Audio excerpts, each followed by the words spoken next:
अब जुल्करनैन के सामने कौम सवाली बनकर हाजिर हुई और याजूज माजूज के जुल्म व सितम से निजात दिलाने की फरियाद की। उन्होंने कहा, हम आपके लिए खर्च का इंतज़ाम करें, आप हमारे और इनके दरमियान एक दीवार बना दें। जुल्करनैन ने कहा कि मुझे मालो दौलत की तलब नहीं, अलबत्ता तुम मेरी मदद अपनी इफरादी क़ुव्वत व ताकत के ज़रिए करो। जुल्करनैन ने दोनों पहाड़ों के सिरों के दरमियान जो खला था उसे लोहे की बड़ी मोटी चादरों के साथ बंद करने का मंसूबा बनाया।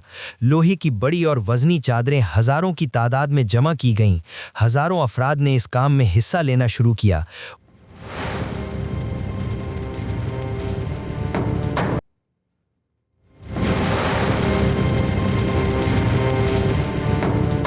फिर तांबा पिघलाया गया।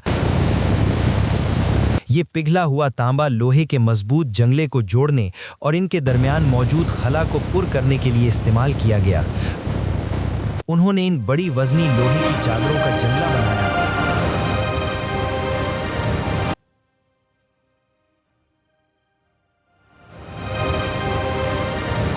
बादशाह जुल्करनैन ने दीवार की तामीर के तमाम काम की खुद निगरानी और हिफाजत की ताकि याजूज माजूज दीवार के काम में कोई रुकावट पैदा न कर सकें। याजूज माजूज के लिए एक तंग दर्रे के अंदर से गुजरकर जुल्करनैन के लश्कर पर हमला करना उनके लिए मौत के मुतरादिफ था। दीवार बहुत तेज़ी और मुनज़्ज़म तरीके मुकम्मल कर दी जाती है।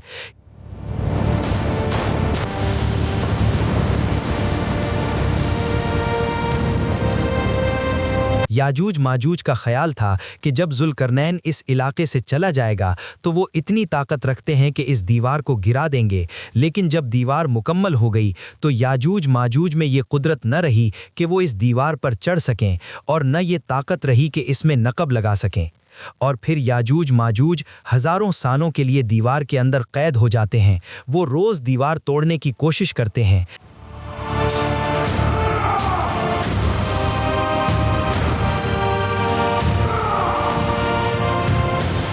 हज़ारों साल इसी तरह गुजर जाएंगे।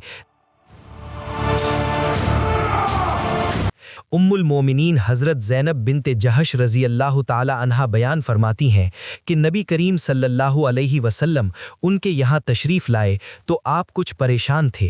फिर आपने फरमाया, अल्लाह के सिवा कोई सच्चा माबूद नहीं।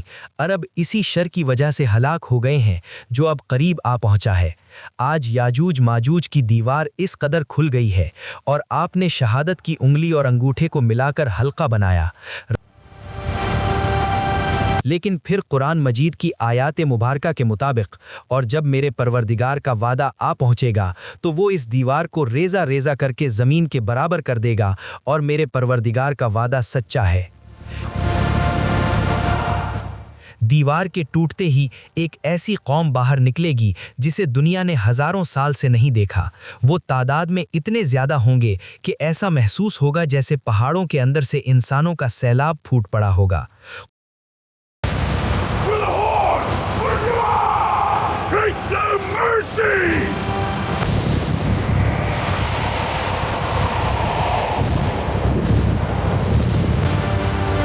कुरान इसी मंजर को बयान करते हुए कहता है, वो हर बुलंदी से तेजी के साथ नीचे उतरते आएंगे। वो पहाड़ों की चोटियों से, दर्रों से और बुलंदियों से मैदानों की तरफ उमड़ते चले आएंगे। उनकी रफ्तार इतनी तेज होगी कि कोई फौज, कोई रियासत और कोई ताकत उनके रास्ते में रुकावट नहीं बन सकेगी।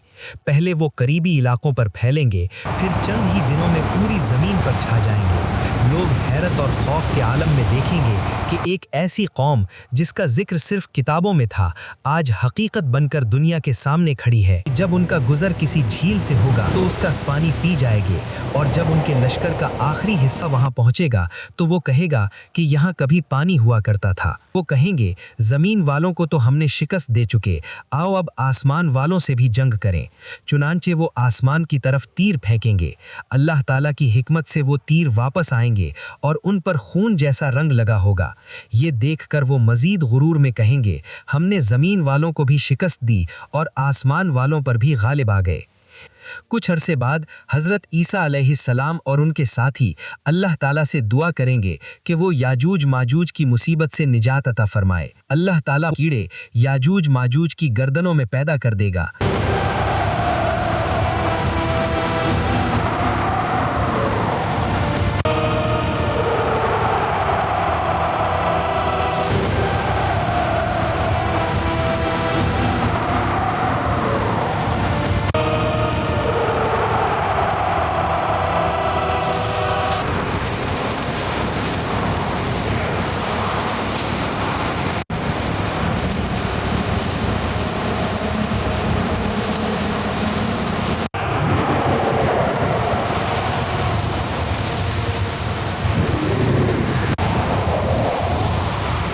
ये कीड़े उनकी गर्दनों को पकड़ लेंगे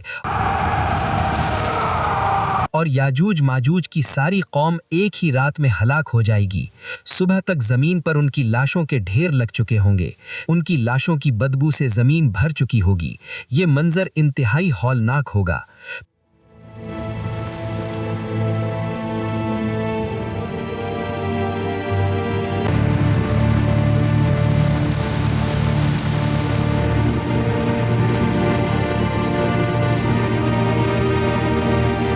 फिर हजरत ईसा अलैहिस्सलाम दोबारा अल्लाह ताला से दुआ करेंगे।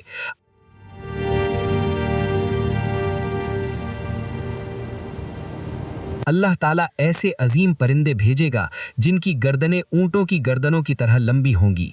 ये परिंदे याजूज माजूज की लाशों को उठाकर दूर समंदर में फेंक देंगे।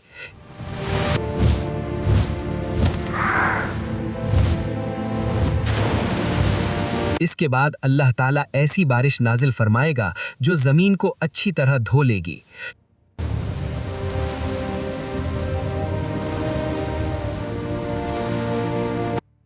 चुनांचे जमीन दोबारा सरसब्ज हो जाएगी, खेत लहलहाने लगेंगे, दरख्त फलों से भर जाएंगे और इंसानियत एक बार फिर सुकून और अमन की जिंदगी की तरफ लौट आएगी।